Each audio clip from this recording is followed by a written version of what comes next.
My name is Intosh, student of the University of the West Indies Open Campus. My topic today is unconscious bias and cultural stereotype in the workplace. The eye sees only what the mind is prepared to comprehend. Robertson Davis. Think about this in the context of the office environment.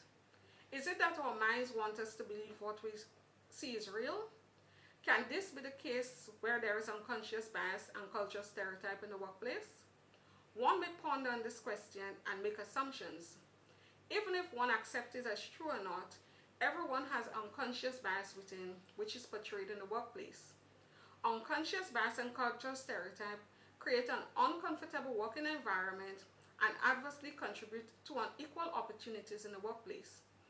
Researchers have identified over 150 known categories of bias and stereotyping, including gender, race, and age. TTI Success Insights 2016. Unconscious bias negatively affects employees' moral and work ethics rather than motivate them. It is evident that unconscious bias negatively affects employees' moral and work ethics. An employee who sees that another worker is being favored over him may feel less important, and his self-confidence may drop, and there may be a resulting diminishing effect on some staff.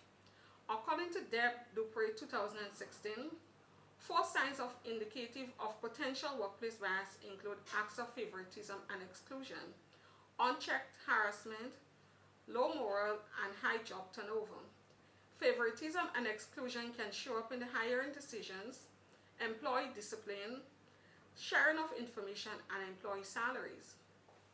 Cultural stereotyping demotivates employees and leads to low productivity in the workplace.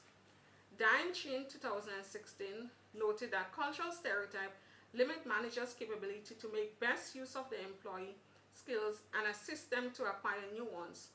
For example, if the manager sees Carol as an Asian individual who is good with numbers but not people, she may never be given the opportunity to develop her people skills, and she may eventually leave the organization due to lack of opportunities.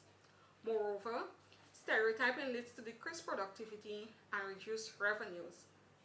Additionally, cultural stereotypes has adverse effects on the workplace environment. As indicated by Chin 2016, cultural stereotypes slow down open communication and teamwork and lead to perception of us and them, and in out groups in which group members guard information. A general problem with stereotyping is that it can cause low morale for the individual, a group impacted, or potential makes the entire workplace toxic. Elman Ledemza 2015 noted, one place where the aging population is very affected by ageism is in the workplace. Employees are favoring younger workers over older workers when it comes to hiring. It was found that potential young applicants looking for jobs had a 40% chance greater of being hired than the older counterparts. This is unfortunate because seniors must only make a living to support themselves and any family that they may be taking care of. Another aspect of unconscious bias we cannot ignore is that of equal opportunities in the workplace. Men and women should be equally considered for positions and equal pay, since women are almost half of the workforce. Women receive more college and graduate degrees than men. However, they are being paid less. For example, women are now elevated to managers and CEOs in companies which were considered the titles for men in the past. According to the Institute for Women Research Policy 2010, women are equal, if not the main breadwinner, in 4 out of 10 families. Yet, an average woman continues to earn considerably less than men. In 2015, female full-time workers made 80 cents per dollar earned by men, a gender wage gap of 20 cents.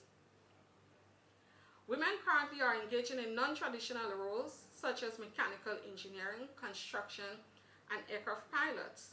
Based on evidence by Institute for Women Research Policy 2010, women have made a tremendous stride during the last decades for moving into jobs and occupations previously done almost exclusively by men.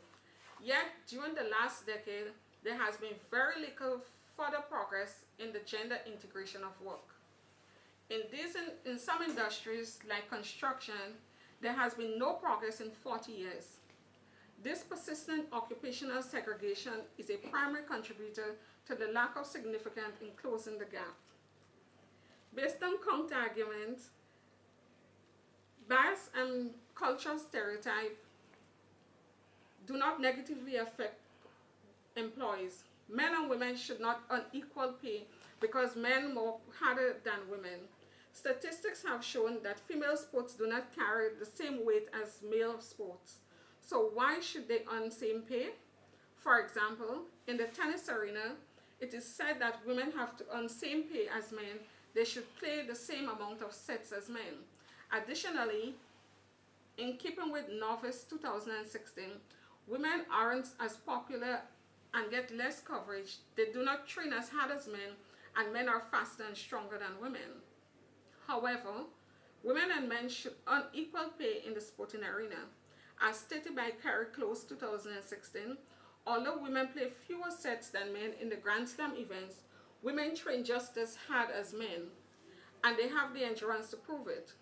The women's 2005 Wimbledon final, for instance, lasted 45 minutes longer than the 5 sets played by men in the championship that year. In concluding, the assumption we make about people can leave a lasting effect on them. We cannot cure unconscious bias and cultural stereotype, but self-awareness, we can address it. Thank you.